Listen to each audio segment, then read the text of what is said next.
back into Open House. Thank you for staying with me, Susan, and also with Ryan today. You know, we're going to have a conversation with Douglas Chow, who is founder of Empower Advisory Private Limited. First of all, Douglas, thank you for making time to join us today. Good morning, folks. Hey, you know what? Douglas. I do have a story to begin this segment with, because this segment is a segment that Ryan thought up, and this is about renting out your property. Now, if you are a would-be landlord, if you're already a landlord, what should you be looking out for in a tenant? Which was a question that I would have loved to have the answer for many years ago. And this is my story, right? So I bought many years ago an old walk-up apartment in the Thomson Road area to be close to, where Mediacorp used to be in Caldecott. There's only one of those reasons, but it was an old walk-up, but it came tenanted, and it was a corporate rental. So I thought, okay, that's not a bad thing, right? Corporate rental, it's already rented. Okay, so I've got a great deal. But after some time of having these tenants, one day they ran off and didn't pay the rent. And so, so these things happen. I'm sure it didn't just happen to me. It happens to a lot of people. There wasn't much recourse, except that there was the 2-month deposit, which I then, hung on to. But then that was it. They kept the apartment pretty okay, although they did leave a little bit of a mess behind, but nothing that I couldn't deal with. So that's the thing. When we want to rent out property, what is it that would-be landlords need to find out? What are the questions we need to ask? What are the background checks we need to do, Ryan? So, I guess a good place to start would be with, the basic paperwork. Yeah. What are some of the basic legal things we need to see? How do we check them? Douglas. Right. First thing, you have to check the guidelines set out by HDB and URA on renting HDB flats and private residential properties respectively, because the rules are different. Similar in some ways, but different as well. For example, let's talk about HDB flats. Know the rules before you even put your property up for rental. That's right. Yes, go ahead. So let's first talk about HDB flats. To sublet the whole flat, the owner needs to seek prior approval from HDB. And if the 5 years minimum occupation period is not satisfied, the owner cannot sublet the whole flat.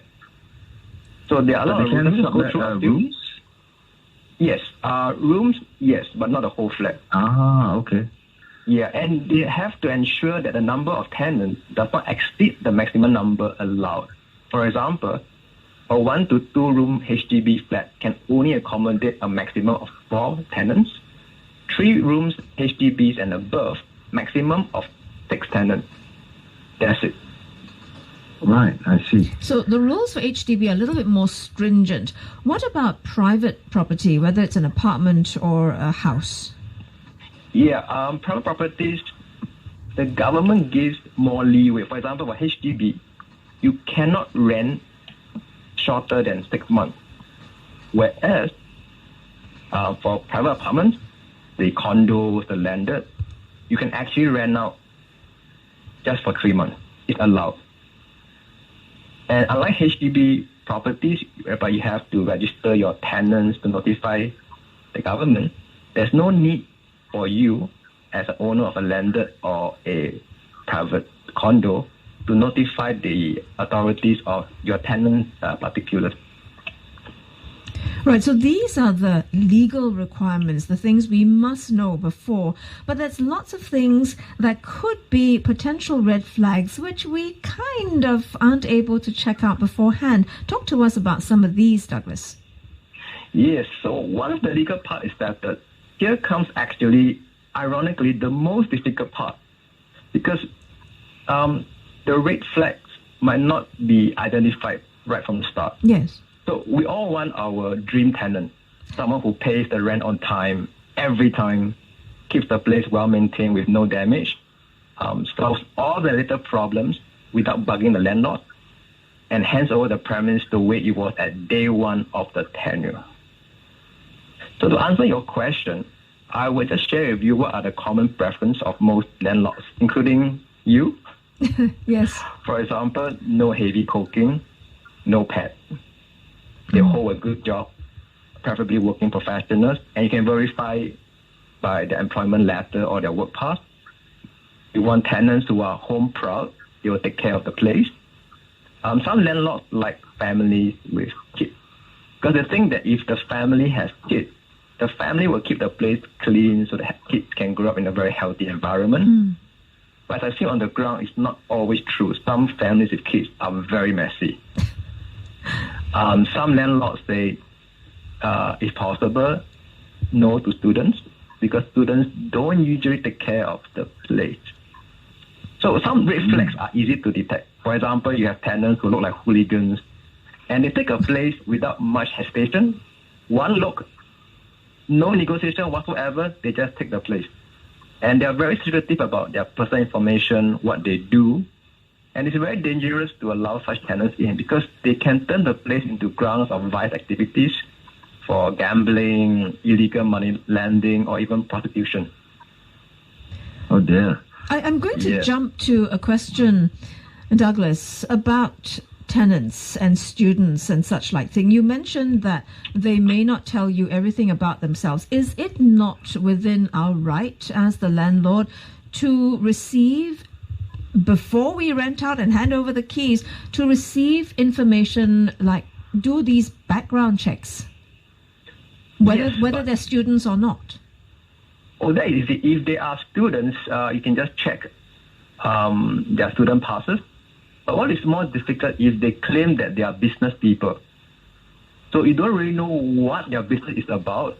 They will just tell you very vague details like, oh, I travel very often, so I'm not particular about the place. I just need a place for a week. And they're so easygoing that it sounds almost like the perfect deal until they move in and turn into something terrible. So if it sounds too good to be true, then it generally would be. Yes. So if you have... Yes. A lot has to do with luck as well.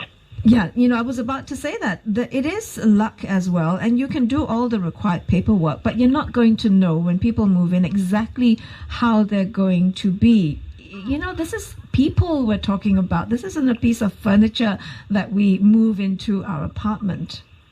Well, sometimes it's the most ordinary looking ones that turn out to be the problems.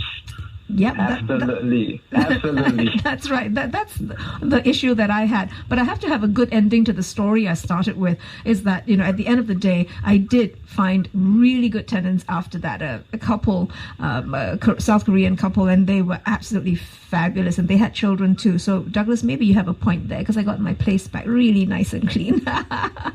Ryan, you have a question for Douglas? So, there's kind of a big difference between, just renting out a whole unit to someone else separately and renting out a room, because it means you're going to be living with them.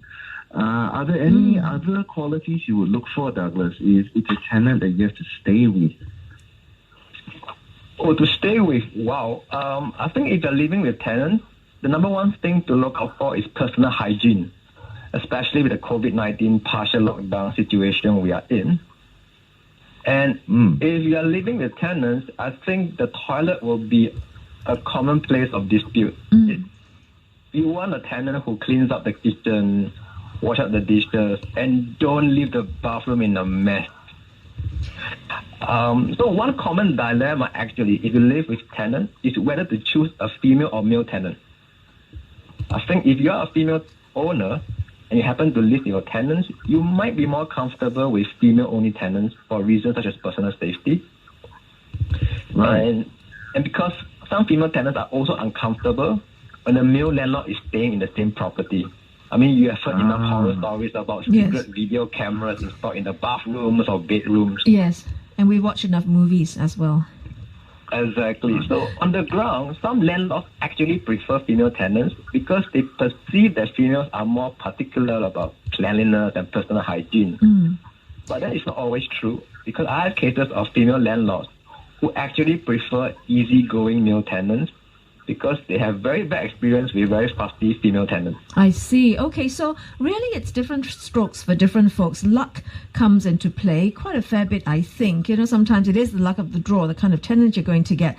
As a parting word for our listeners, share with us a couple of things right at the top of your head now, if you're talking to those of us who might be considering renting out a property we have. Right. So right now on the ground, we are seeing quite a significant number of tenants who are breaking their leases due to loss of job or change of plans.